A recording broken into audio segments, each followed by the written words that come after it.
Man, I daughter, appreciate you, man. his daughter was the first girl I ever kissed. So Nice. Wait. Rewind the tape. What was that? summer camp. Yeah. You Yeah, kissed Vin summer Scully's camp back daughter? in the 80s. Pardon me? You kissed Vin Scully's daughter? Yeah, that was my first kiss. I don't think I was hers, but she was mine. Yeah, Too far, Aram. Too yeah, far. and what's funny is, of course, there's story to it. When someone told me, like at camp, like right in front of her, like her friend said, Vin Scully's her dad, and I'm like, who's Vin Scully? Because I'm like 10, 11 years old at the time. And she says, the Dodgers announcer. I said, that's impossible. That guy's like 65 years old. And she got pissed. Yeah. Holy moly. And That's she a great broke story. up with me like a day or two later. So. Yeah, that's a great story.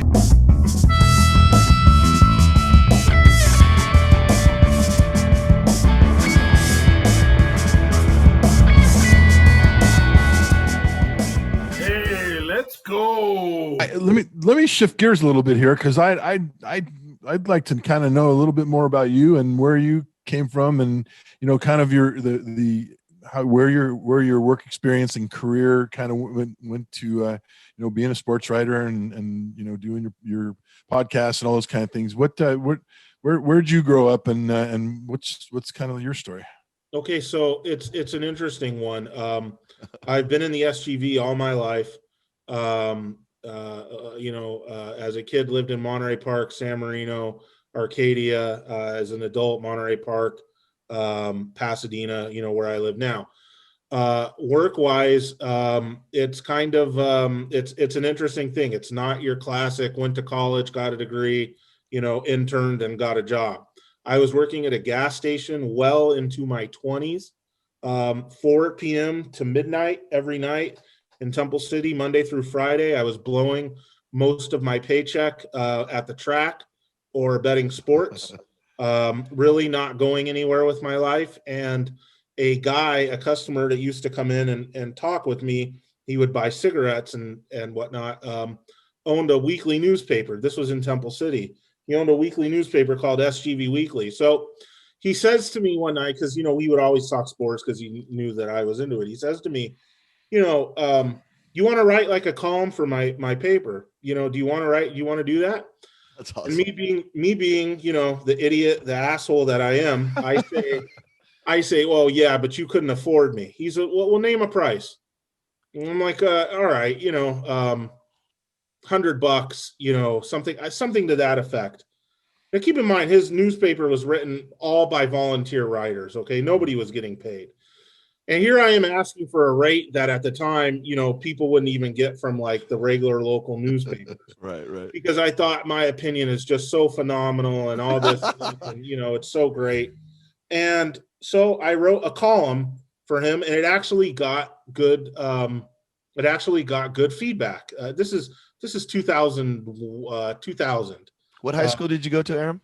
Temple City. Oh, Temple City. Yeah. So this is 2000, and by 2001, I start thinking to myself, you know what? Let me ask this guy if I can work for him full time. So we start talking about that. Again, he says, like, name your price. So I named my price, something, exorbitant. And he said, okay, yeah, that's fine. I'll do it. I said, don't bullshit me. I'm going to quit this job and I'll go work for you. And, I'll write city stuff and cover city councils. But, for the most part, I want to write sports and stuff like that. He agreed and I did it. Well, after a few months, he was having some trouble paying me. And eventually I just kind of stopped getting paid for my work. He was having, trouble keeping up with it. He's a great guy, though. And my roommate at the time was a guy named Kevin Chavez. One of my two roommates at the time was working for the Star News, and he was the Pasadena Star News prep sports guy. And he said, well, I can get you a job, at the paper. Like, you'd be like freelance. You would cover a game here and there, like the fourth best game on a Friday night. Yeah, the one that got like 6 inches of story in the paper. You could answer phones, taking calls from coaches that get in the paper. You could do all this stuff. I said, yeah, well, I'm not getting paid here. I might as well do it. So he got me in there. They trained me how to make the scoreboard page. They trained me how to do the horse racing tap that they sold at the racetrack. Nice. They gave me articles to write here and there, like games to cover that a lot of guys didn't want. I answered phones. Everything I did, I hit out of the park. Because honest to goodness, I when it comes to sports, I'm somewhat of a natural. Like I had read scoreboard pages all my life, so I knew what I was building. I didn't need it explained to me. Phone calls, taking box scores from coaches. I had read box scores all my life, Right. so I knew, what coaches were reporting to me for high school stuff. Plus, I absolutely just loved high school sports. I was just like, blown away by it. So even though I was covering the fourth and fifth best game of the week, I loved it. So eventually that was 2002. That was spring of 2002. Fall of 2003, summer of 2003. Summer months were tough at the paper because there was not much going on. They couldn't throw me like, nightly work. So I started delivering pizzas for Domino's in Monterey Park. And I did that for about a month, and they offered me a full-time job at the San Gabriel Valley Tribune, Pasadena Star News, Whittier Daily News. And naturally, I took it very excited. And I was a copy desk guy reading, editing newspaper articles and stuff like that, which was great. Really, really, really taught me a lot about writing, reading other people's copy and learning, how to handle it. Because again, I don't have classic college training at this time. So shortly after being hired, the guy that was covering prep sports for the Tribune area, the San Gabriel Valley Tribune area, his wife got a job on the East Coast. He left. Doug Spoon, who was the sports editor at the time, asked me if I wanted to do it. I was so elated. You have no idea. I was so pumped. First Friday night of the Aram regime at the Tribune was me covering a Los Altos football game, semifinals against Mayfair back in 2003, the year that Gano won CIF. They played Orange Lutheran the following week, and at Home Depot Center, won CIF, undefeated team, Brigham Harwell, Travis Brown, all those studs, Daniel Drayton, all those studs on that team. That was like my first. I got just a little bit of that season and it was totally addicting. Like I had only covered sports out here in the Pasadena area, which at the time was like Temple City, Arcadia, Mirror. I had never like really on a coverage level seen things like Los Altos, South Hills, Bishop Amat, Walnuts, Diamond Bars, stuff like that. And it was just mind blowing. So I said, I got to put my own special mark on this. I will cover these things. I feel that high school sports should be covered like college and pro, no kid gloves, that kind of thing. I will be opinionated. I did that. And then a few years later comes the idea to have a blog. And I jumped at that. And the blog that I started was a hit right away. And it was a place where people could anonymously comment. It was a place where I could write quick little opinions and stuff like that, or rumors that weren't good enough to make it into the paper or big enough to do that. And it just went nuts. So by 2007, I said, listen, this newspaper stuff, it's great, but it's, I need bigger. I need, I'm just the greatest thing ever. So I need bigger.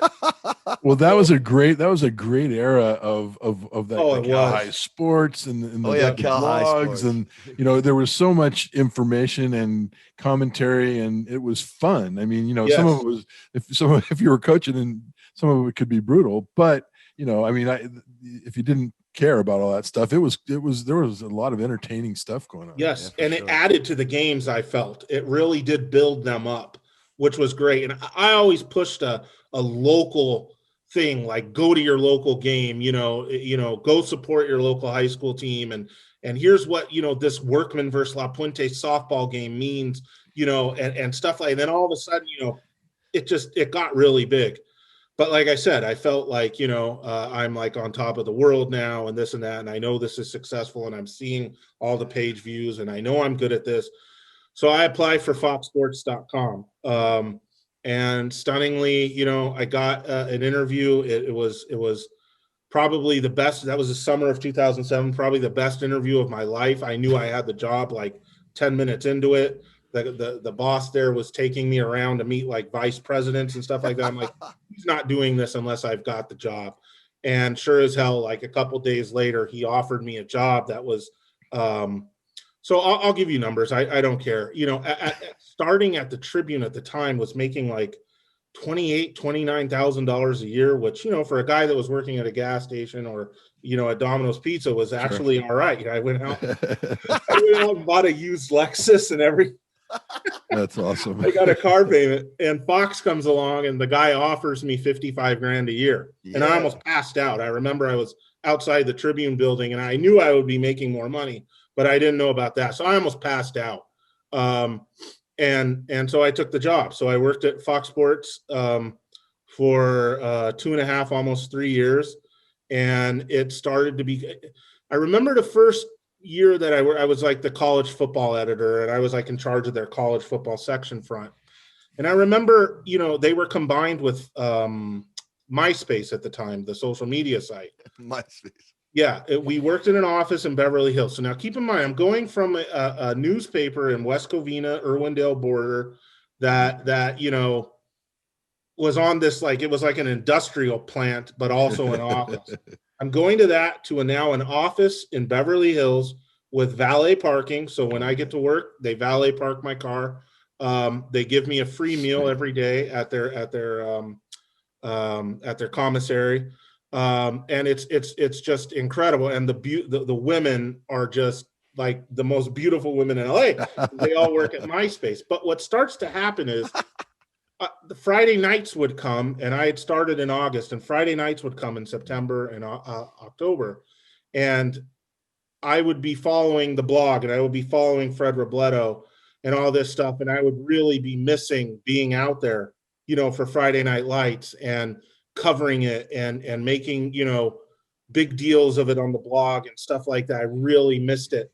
And the joke was kind of on us at Fox, because by 5 p.m., all those beautiful women, their day at MySpace were done. They were now at bars, drinking, having a good time. And we were working till 10 o'clock, 11 o'clock, midnight, in an empty office, empty, dark office.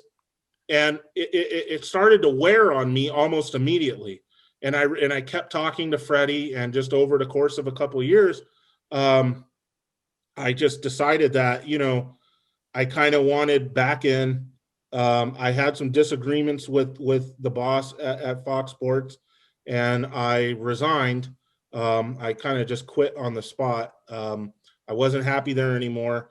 And Freddie didn't even know it, but like that had happened. And like the next, and I said to myself, well, I'm going to take, you know, I had done well in the stock market at the time. So now I had fuck you money. So I thought, well, I'm going to take a couple of years off and do nothing, and this is going to be great. But like literally, like the Monday, it was a Friday night that I quit. Like the Monday after, Freddie calls me, he doesn't even know what happened. And he says, hey, Roger Murray, the Whittier Prep Sports. Roger Murray. Wow.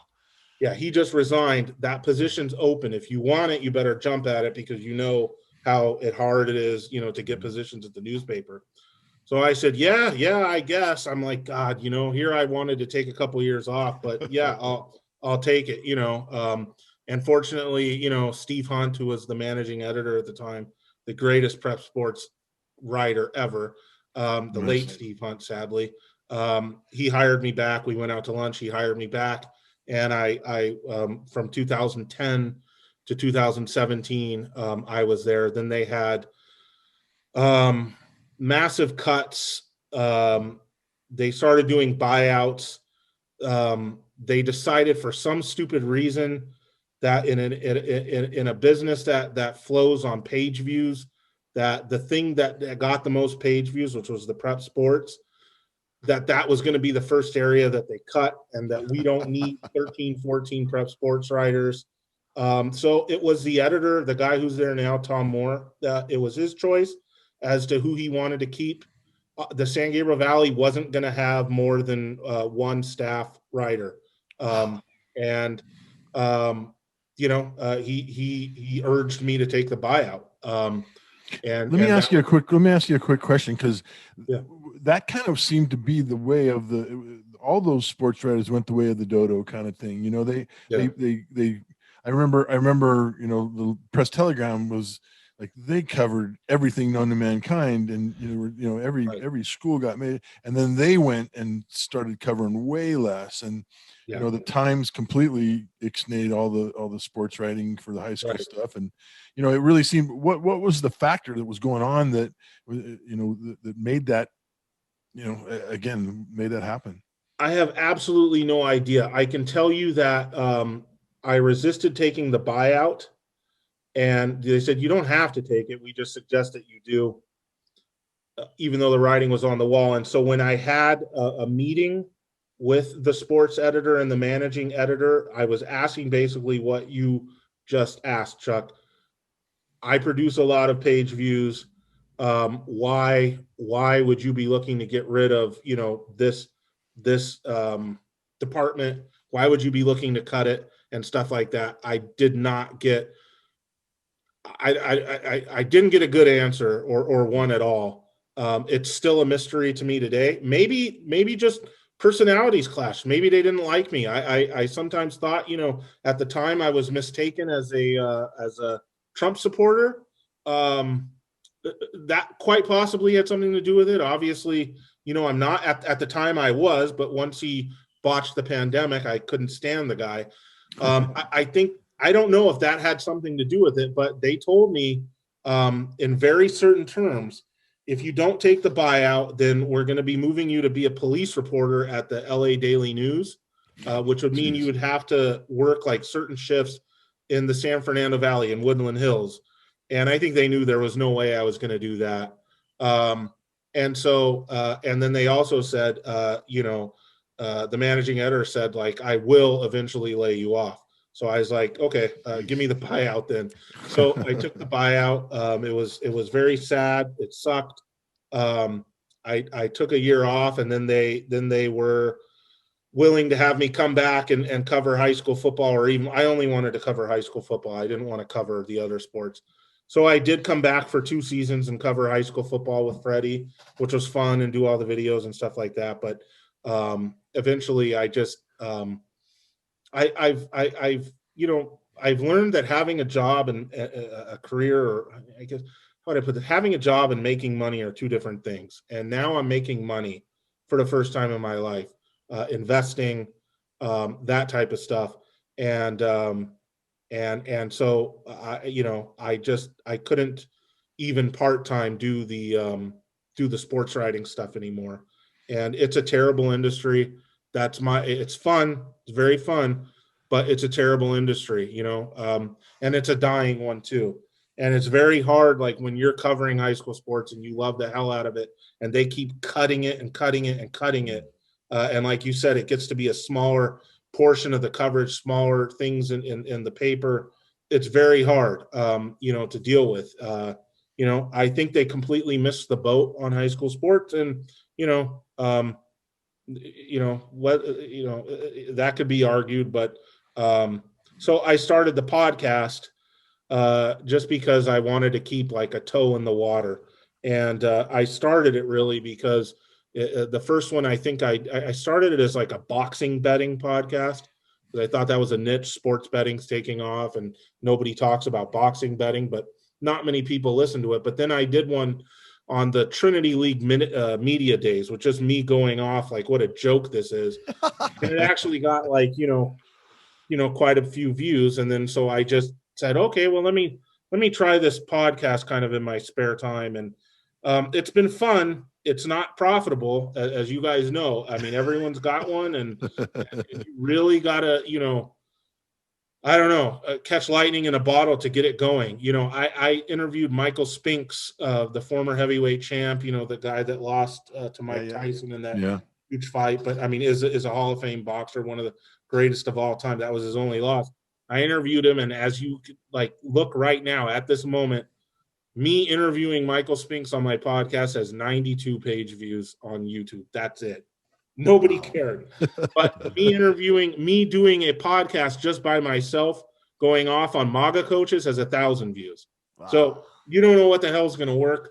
And yeah, I mean, it's been fun. I don't know when the next one's going to come, if there'll even be a next one. I'm sure there will. Something will piss me off to the point where I feel compelled. And so, yeah, that's how we got to this point. That's amazing. Well, it's very interesting. I appreciate you sharing that stuff, because that's Sure. that's something that I wouldn't know. And I got to know you a little bit watching you and Fred, do the little show that you guys did, and it was always cool because you guys were always, again, you guys gave a lot of love to the people that I thought was like, that's cool. They really got a feel for some of those Good teams. stories. Tell me a little bit tell me who are like your favorite coaches? Who are the guys that impressed you the most and that you like to work with and that, you thought made a big difference? Okay, so I would lump in like success, like wins and losses with actual like personal like respect as well. Yeah, good dudes Right and on. stuff. 100%. Because it's not all wins and losses. But I would say Richard Ward, the girls basketball coach at Bishop Amat for a large part of my time, that had those unbelievable state championship teams. By far one of the hardest working, best coaches, smartest coaches ever, and a guy that you would want coaching your kids. Right. Nice. Just a real stand-up guy. And I have the utmost respect for him. Mike LeDuc, the Glendora basketball coach, is probably, I'd say, the smartest coach in any sport that I covered. And he's a good dude. Once you get to know him, a lot of the sports writers were intimidated by him. I think he took like a shine to me for whatever reason. So we got along pretty well. So he would be up there. Big Lou Farrar would be up there. I mean, just an amazing just an amazing story. He's a football junkie, which I don't think people really realize. Just an absolute like football 24/7, 365 guy, absolute football junkie. Obviously, has tons of wins and championships, but was just a great guy, gave me amazing access. Jim Singizer at Arroyo. Love, how blunt and honest he always is or was with me. I'm trying. There are so many. I mean, I can't tell you. Like, that was my greatest experience covering high school sports in this area. Was all the amazing people that I got to cover, the amazing events that I got to be a part of. I was getting worried there because you named a couple of basketball coaches. I'm like, oh shit, not one yeah. football coach. Yeah. God, all those football coaches are dicks. Those knuckleheads. No, they're not. They're No, great. I know. I just Greg Gano. I don't know how the hell I forgot him. He's a good dude. Just Farrar was quite a dude. The first time I walked on the field for one of the 7-on-7 tournaments that those guys ran. He walked up to me and tapped me on the shoulder and he said, "Chuck Willig?" I said, "Yes, sir." He said, "I love you guys, man. You guys are St. Paul guys, those freaking," and he had this little rap that he gave me and he was so serious. I was like, I didn't know he knew me from Adam, and it was neat that he was gracious enough to be able to talk to me like that. Cause obviously he was a dude and everybody knew it. And there was a lot of respect for him, but I'll always remember that from him. Yeah. Gano, I can't, say enough about, man. He was my first, thoughts of him was, they had played Temple City like in 98, 99. And I remember him and Mike Mooney, the coach Mike Mooney would be another one. The coach at Temple City at the time, they got into it. Gano was, supposedly trying to run up the score. And he was kind of, at the time, like a guy that would run one up on you. And he was, so I just thought, I'm not going to get along with this guy. And we just hit it off from the word go. He urged Brigham Harwell to tell me first where he was committing to college. It was going to be live on Fox Sports the next morning. All the recruiting places didn't know it was between Arizona State and UCLA. And I broke the story because Coach Gano urged him to tell me, and he did. That's awesome. He was just beyond that, when my sister was sick, thankfully she's fine now, but she had a bad pneumonia years ago, and this is when he was at Damien. She was in the hospital at Arcadia Methodist. He sent the priest from, or one of the priests from Damien over to pray with her several times. First class. Yeah, just an awesome guy, and very much out there, like no fake, no bullshit, just very much puts it out there. And if you like it, great. If you don't, like, sincere, I guess I would say. Yeah. I feel really bad because it's hard to not name like 1,000 names. Yeah. You'd be better off asking me the ones I didn't like. Yeah, tell me who are the hardest ones to deal with. I was Tell me thinking those about guys. that. Yeah. We're good for a Yeah, couple you want it, you got Biggest it. dicks. Steve Haggerty at Bishop of Mott by far. and you don't have to take my word for it. Just today, Fred Robledo tweeted out that Bishop of Mott informed them that no media, no photographers, no nothing will be allowed at their games. There you go. And that's just like classic, Haggerty. He's like the emperor, the emperor of Bishop of Mott. But beyond that, they had a star running back of back 2014, their awesome season. The running back actually texted me, "I've been suspended for 2 games. I that kind of stuff. I hate this place. My teammates are refusing to practice because they don't agree with it. That kind of stuff." I reported it, and Haggerty just went to pieces, and he banned me from their sidelines. So at a Sarah game on the road at Sarah in Gardena, I was covering the game, and they sent someone over from Bishop of Mott to tell me, "You're not welcome on our sidelines." And I said, I pulled out my CIF pass, and I said, that really doesn't matter. Number one, this isn't your school. Number two, this pass gets me anywhere that I want to go. And so the guy says, "Look, do you want to do this the hard way or the difficult way?" I'm like, all right. "Oh, this guy's going to like call fucking security." So I said, "You know what? I don't want to be anywhere where I'm not wanted." I said, "I'll go down and stand in the end zone." "Okay, yeah, thanks, man. I'm just doing my job." So I called Tom Simmons from CIF right after that happened. I told him what happened. Put Manzo on the phone, the AD at on. Put him on the fucking phone. Says, I'm not on their sideline. He's over wherever. Oh, I'm just hangs up the phone. Calls me back in a few minutes. "You go and stand wherever the fuck you want on that field. If anyone gives you any shit, you tell them to call me," and this and that. And that was the kind of guy Haggerty was toward me, because, he didn't like the media. He still doesn't. He had this problem at Paraclete. He still has it today with me long gone.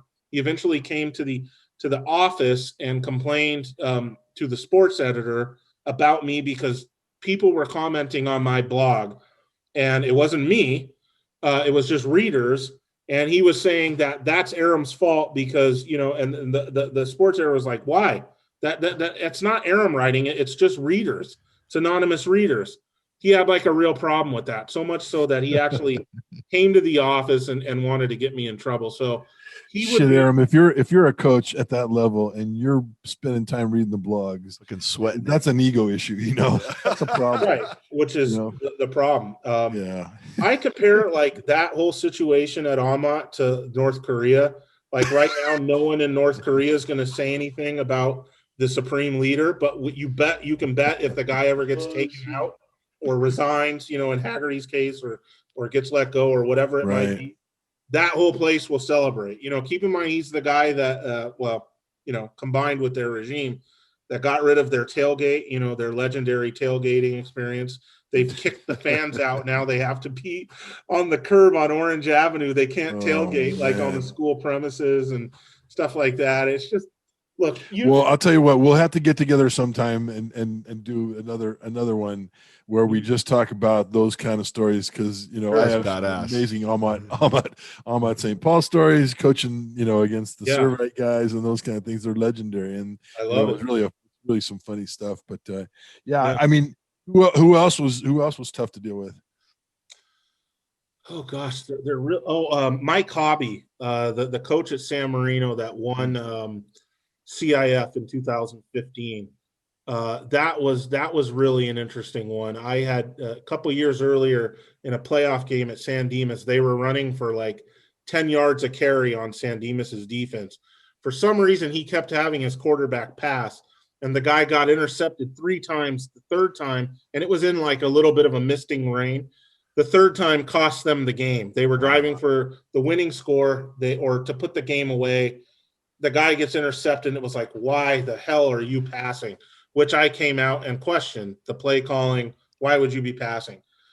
He got so pissed that, he didn't want me at their games anymore. And so by the 2015 season, when they were really good, other sports writers that would go to their games, he would say, like, what's your name? Like, they say, oh, Joe Johnson. You work for that same paper as that shithead Aram? Yeah, I do. Well, you tell him that, he's an asshole. And, I think the word was blow it out his ass. You're Stuff doing like something that. right, Aram. You're doing something right, man. Exactly. Yeah. So their 2015 season comes where they go undefeated and win CIF, and I'm having to cover this. So because he wouldn't talk to me, the first time I tried to interview, they kicked the shit out of Arroyo in a season opener. I go to talk to their quarterback, and Hobby's son, who's an assistant coach, as soon as the QB is about to talk to me, starts calling him and tells him to come, go meet with the team and not talk to me. I know I can't interview the coaches. So I said, fuck it. I'll interview Singheiser. They just lost 35-0, but he'll still talk to me, and I'll just write this whole thing from the Arroyo angle. Like, Right, not nice. San Marino won, but Arroyo lost. Eventually I got the quarterback's number, and I would text him while he was in school, and he would call me on like their snack break. And that's how I would get my quotes to preview their games and stuff like that. And I gave Hobby Coach of the Year that year for the all area team, and he got all the awards. I would never ever let those things ever get in the way. Like, I would not deny a guy an award or an all area honor just because he and I didn't see eye to eye. I had problems with the late Tom Quinley he was at Charter Oak at the time. But I think he was a really great guy. And I have nothing but respect for the job he did, and what a great baseball guy he was. I mean, really awesome in the Covina area. It's unfortunately, I remember, like, we had our problems, and they won CIF at Dodger Stadium. And I interviewed him. He was cool. He didn't deny me the interview. And then a few days later, I named him Coach of the Year, and I remember him telling me on the phone, I'm surprised you're naming me that. I didn't think you would do that because of our problems. And I just told him, like, look, that would never cause me to not give someone an honor they deserve. And why does having character surprise people? I don't understand. I just don't understand. That's what you're supposed to do. Like, why? I don't understand what's so special about that. Because it happens. You're doing the right thing, man. Get in the way. Darren Murphy, the baseball coach at South Hills, used to be the coach at Northview. Him and I used to have a lot of problems. Now we're close friends. Text all the time, that kind of stuff. I got nothing but respect for him. Really not too many of the bad ones to deal with. Just basically, Hobby and Haggerty. Yeah, it's interesting. Like I said, there's a lot of big egos around. I was sitting in the office. I think I'm going to say probably 2019, before the pandemic started, and I'm sitting in the front office talking to the staff, and in walks Coach Paredes. And he's like, hey, what's going on, Chuck? And I'm like, first thing is, Paredes was when he was at Amat and all those great years and all those things that he did. But I knew him because in high school he was a quarterback who could roll out to the left and throw with his left hand, and roll out to the right and throw with his right hand. It's one of the first things they showed, a film that I got to watch when I was at St. Paul, and I was like, holy shit, that's amazing. And but I went when I left St. Paul in 91 or whatever, right before I went to St. Anthony's. I went and interviewed at Amat, and he went, yeah, Chuck, no, you wouldn't fit in here. You're a St. Paul guy. You'd never be able to do this. So he walks into the office of Pioneer and says, yeah, come on, kind of looking for a job. I want to go back and do some coaching. What do you guys got going? I said, Coach, I just resigned and retired, and I'm new guy's coming in. I can give you his phone number. And then the next thing I heard, he was back at Amont. So I don't know if I don't know if he stayed around and he's still there and stuff. But I thought, did you ever have any dealings with him? Yeah, and they were good when he was coach at Damien. Yeah. I liked him. He was great. He always picked up, got back to me. Yeah. So what's the future hold for you? It sounds like you've got some cool things going on with whatever you're doing. You said investing wise and those kind of things. Is that what the future holds, or are you looking to do anything that we could get you to talk about? Yes, that's what I'm hoping for. Is that things continue to go well, and just Aram as an individual investor, is able to make a go of it. I'd like to move to Las Vegas at some point, just because you can actually Get off the own a house taxes, out huh? there. Yeah, tax breaks, home ownership, that kind of stuff. Right. Are you doing the Bitcoin jazz and all that, or is it something? I did, but stupidly, and I made good money on it back like in 2017, and Yeah. I sold, and then I bought again before this big run up, and sold again. I like it. I don't own enough of it, and I've kind of missed the boat so far, but that's nothing new. I'm gonna have to buy you a cup of coffee, man. I want to know all about that stuff, man. I don't know what it is, but I want to know.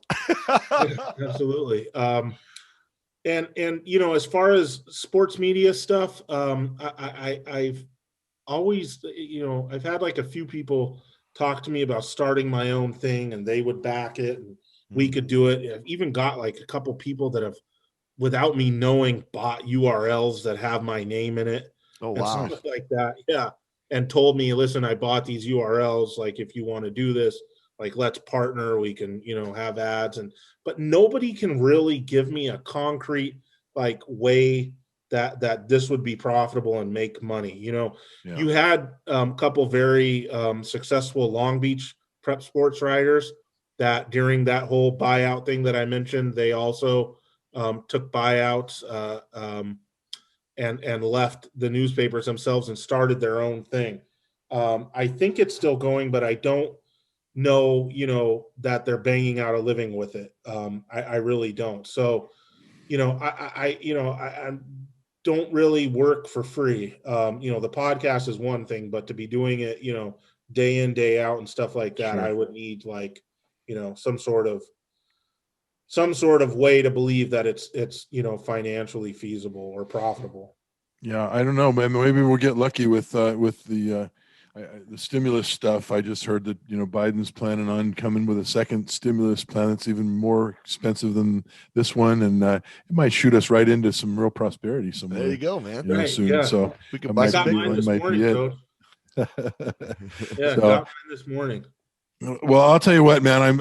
I'm really glad you shared with us, and I'd love we'd probably reach out to you down the road here and get you back on for some more questions and pick your brain a little bit more on some of this stuff. And I appreciate you being so forthcoming and honest. It's exactly what we expected from you, and I too would love to buy you a beer or a cup of coffee at some point and sit down and chop it up with you and tell some old stories and see what we can laugh at and have some fun with. But it was great to have you on. We do a little thing at the end here where we kind of ask you some random questions, and if you don't mind, we'll roll into that before we Finish it up. shut it down. And Sure. again, we're really glad that you came on with us and spent some time. So Tommy, take it away. Yeah, I really picked up on the music thing, so I want to know what your desert island records are. What are your 5 top desert island records? I know you had all kinds of problems with putting a bunch of music on your YouTube and stuff, and my intros got booted because I know. I was like, man, he just Duran comes right on and Duran starts and- talking. got in trouble for copyright infringement with Duran Duran. Duran of all things. Yeah, in no certain order. Absolutely. 5 albums, no certain order. 1984 by Van Halen. All right. Purple Rain by Prince. Thriller, Michael Jackson, which might be the best album of all time. The Very Good Years Frank Sinatra. Sinatra. Yeah. That's probably, Nice. in my opinion, the best Frank Sinatra album. And then I would say Rolling Stones, "Let It Bleed." You know, the one with Right on. Monkey Man and Yeah, Gimme Shelter. that's awesome. That's a great Yeah. eclectic mix, man, for sure. That's a hell of a mix right there. You don't get bored with that. Right. Who's one person who made an impact on your life that doesn't know it? I mentioned him earlier here.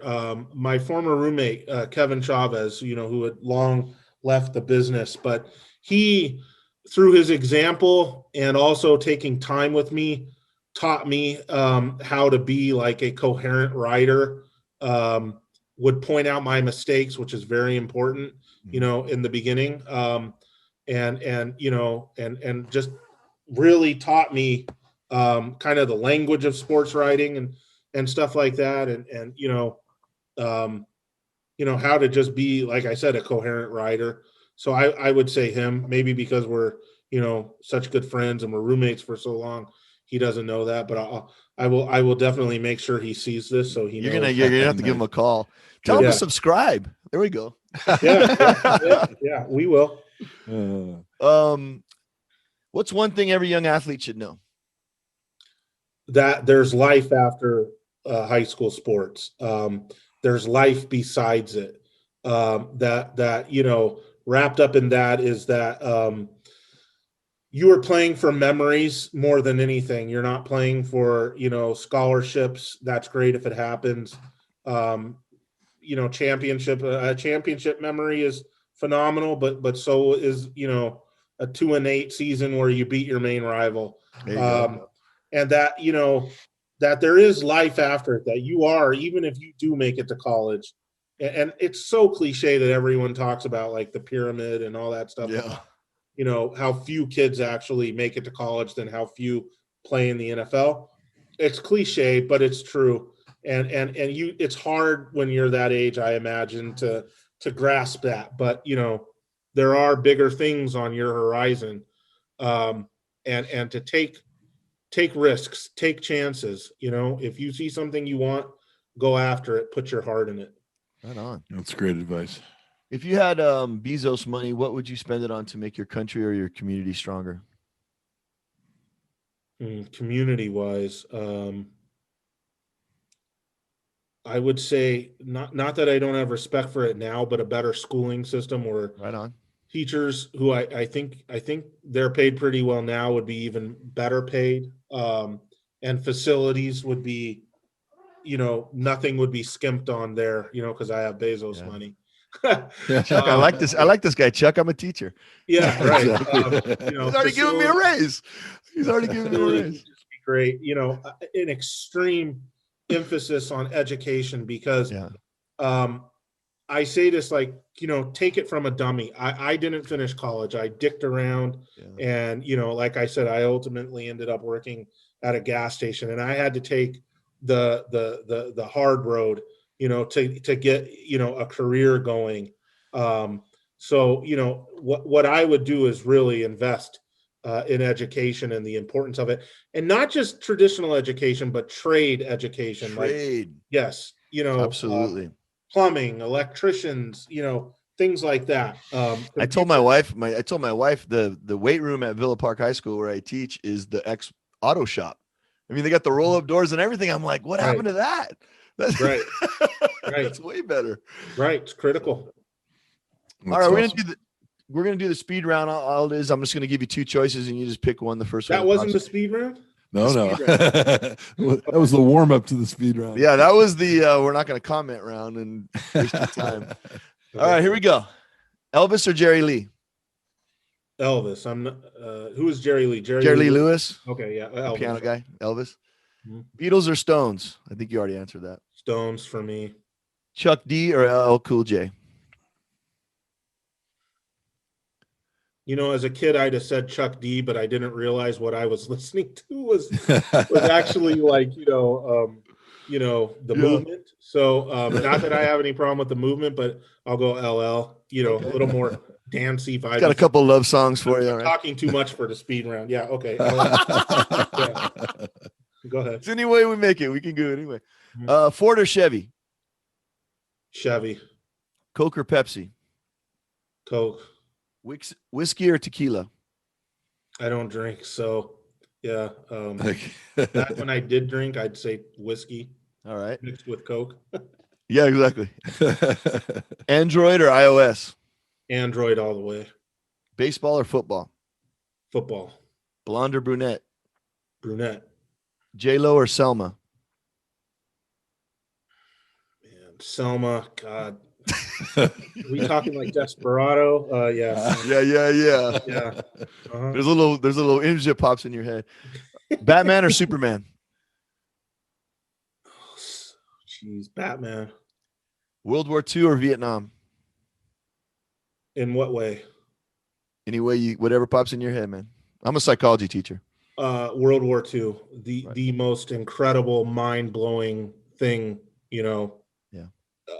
not of our lifetimes, but Sure. just it blows me away. I always get caught on those History Channel Yeah, man. documentaries on it. So yeah, World War II just blows my mind. Okay, and the last one, Vin Scully or Chick Hearns? Vin Scully. There we nice. go. His daughter. Man, I appreciate you, man. His daughter was the first girl I ever kissed. So Nice. Wait. Rewind the tape. What was that? yeah, You yeah. kissed Vin Summer Scully's camp daughter? in the 80s. Pardon me? You kissed Vin Scully's daughter? Yeah, that was my first kiss. I don't think I was hers, but she was mine. Yeah, Too far, Aram. Too yeah, far. and what's funny is, of course, there's story to it. When someone told me, like at camp, like right in front of her, like her friend said, Vin Scully's her dad, and I'm like, who's Vin Scully? Because I'm like 10, 11 years old at the time. And she says, the Dodgers announcer. I said, that's impossible. That guy's like 65 years old. And she got pissed. Yeah. Holy moly. And That's she a great broke up story. with me like a day or two later. So. Well, that's a great story. you. Well, that's a perfect way to end, Still end the bitter because podcast if you've today. seen her That's all. You today- got to drop the mic on that, Aram. That's fucking Yeah. crazy. Okay. Well, dude, like I said, I'll shoot you a text and let you know when we're gonna drop this. We'll get it edited up, and it was great to have you on, and we look forward to seeing you again and talking some more. And if there's anything we can do for you down the road, you let us know, and we'd be glad to help you out. A lot of respects, Aram, and appreciate what you do, and especially for sharing it with us today. So Yeah, really good. Thank you guys for having Thanks, me. brother. all right, man. All right, we'll see you soon.